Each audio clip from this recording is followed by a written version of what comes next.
நீ மௌனமாயிராதே, மெல்ல பேசாதே, இவர்களின் இதயம் இரும்பாலானது. நீ குனிந்து விடாதே, குறுகி போகாதே, குதிரை ஏற்றம் இவர்களது குதூகல விளையாட்டு. நீ கண்களை தாழ்த்தாதே, கை கட்டி நிற்காதே, அடிமை வாணிபம் ஆரம்பமாகிவிடும். நீ பணிந்து போகாதே, பயந்து கிடக்காதே, கனத்த பாதங்கள் உன் கழுத்தை மிதிக்கும். எழு, நிலத்திற்கு மேலே நீல வான்வரை நெடிந்து உயர்ந்திடு. தமிழா, நீ நீ ஆகு.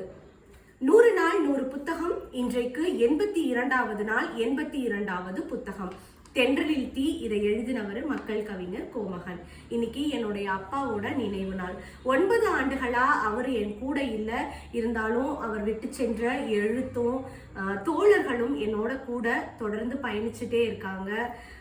இந்த நாளில் இந்த புத்தகத்தை உங்ககிட்ட அறிமுகம் செய்யறதுல எனக்கு பெரிய மகிழ்ச்சி.